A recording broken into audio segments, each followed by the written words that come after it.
Welcome to this explainer. Today we're doing something a little bit different. We aren't just going to rattle off facts and figures. No, today we're acting as cultural detectives to uncover the hidden DNA of a seriously unique institution, the historic City of London School. Sure, it's known for its history and its remarkable alumni, but to truly understand a place like this, we've got to look way past the brochure. We have to completely decode its environment. So, let's dive right into this investigation. We're going to break the school down by exploring 5 key areas: its physical narrative, a productive tension, the social contract, the tribal language, and finally, building the product. First up, the physical narrative. This is where the architecture literally dictates the mood. You know, the physical environment here doesn't just house the students, it's an active extension of the classroom itself. The architecture and geography of a school completely dictate the mindset of the people walking its halls. Take a look at this location at 107 Queen Victoria Street. It's sitting right there, directly overlooking the River Thames. Step outside and you are immediately adjacent to the Millennium Bridge, the Tate Modern, Shakespeare's Globe, and just a short stroll from St. Paul's Cathedral. Can you imagine how that affects the students' daily psychology? London itself is literally right outside the window. You've got museums, galleries, and global financial institutions all within an easy walk. It injects this massive, forward-looking metropolitan energy right into the student body every single morning. And within those walls, it houses around 1,000 boys, aged 10 to 18. Now that number, it's highly intentional. 1,000 students creates a community that's large enough to offer a huge range of opportunities. Think massive orchestras and fiercely competitive sports teams. But it stays intimate enough for close collaboration with teachers and classmates. It's a deliberate choice, ensuring absolutely no one gets lost in the crowd. Moving on to Section 2, a productive tension, balancing the ancient and the ultra-modern. Great institutions usually have these competing values that somehow just work perfectly together. You can see that productive tension right here in its evolution. Get this.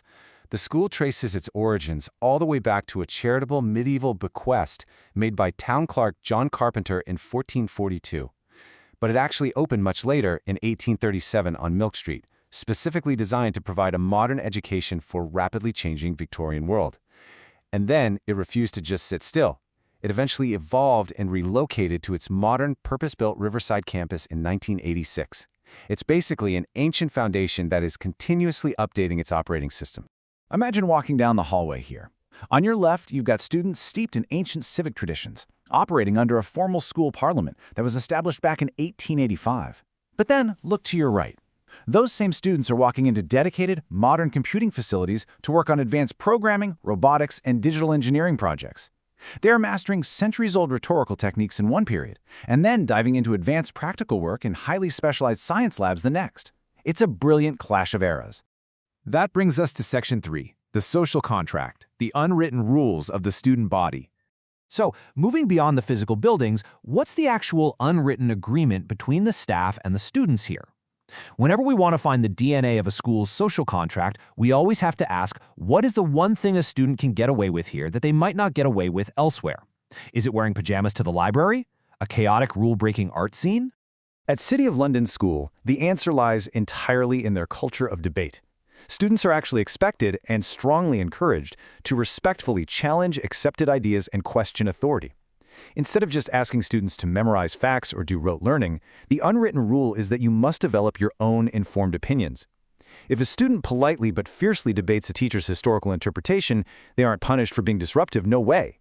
They're participating in a tradition formalized by that 1885 school parliament. Discussion and reasoned argument are totally central to their daily life. Which leads us to Section 4. The tribal language, speaking like a local. You know, schools are like their own little micronations, complete with their own slang, acronyms, and titles. And if you really want to know what a community values, just look at what they name things. For instance, when you graduate from here, you aren't just an alumnus, you become an old citizen. Think about the weight of that phrase for a second. It firmly anchors the student's identity, not just to a school, but to the City of London itself. It implies a lifelong civic duty and a permanent belonging to the capital. And while they're enrolled, every single student belongs to one of 6 historically named houses: Abbott, Beaufoy, Carpenter, Hale, Mortimer, and Seeley. Now, these aren't just administrative groupings for roll call. They compete furiously throughout the year in literally everything, from academics and math challenges to music, fencing, and rowing.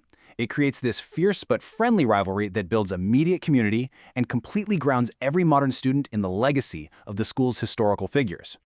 Let's hit our final stop, Section 5, Building the Product, the Archetype.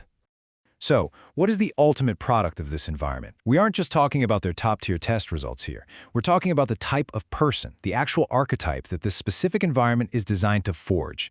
Their core values are surprisingly simple: kind, aware, ready.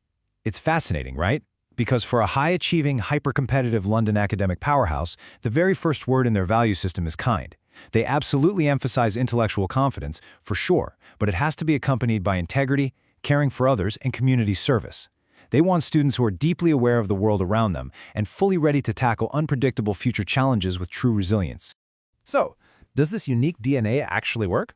Well, this environment is clearly an incubator for wildly diverse brilliance. It doesn't just churn out one specific type of person. I mean, we are talking about Nobel Prize winners like Peter Higgs, the man who gave us the Higgs boson. We're talking about political leaders like UK Prime Minister H.H. Asquith, world-famous actors like Daniel Radcliffe, literary giants like Booker Prize winner Julian Barnes, and scientific pioneers like Sir William Henry Perkin, who literally discovered the first synthetic dye while he was still a teenager. It is just an incredibly broad spectrum of human achievement. To put that into perspective, over 140 of these old citizens have made their mark on society so profoundly that they are actually featured in the Oxford Dictionary of National Biography. That is a staggering metric of historical impact across science, politics, literature, business, law, and the arts. As we wrap up this explainer, looking at the City of London School's incredible blend of medieval origins and cutting-edge robotics, of profound respect for debate and rigorous academic standards, I want to leave you with a final thought to ponder. We so often think of tradition and innovation as total opposites, right? But is it possible that the absolute best secret to preparing students for a chaotic, unpredictable future is actually found by anchoring them deeply to centuries of civic tradition? Think on that for a bit. Thanks for joining me on this deep dive, and as always, keep questioning the world around you.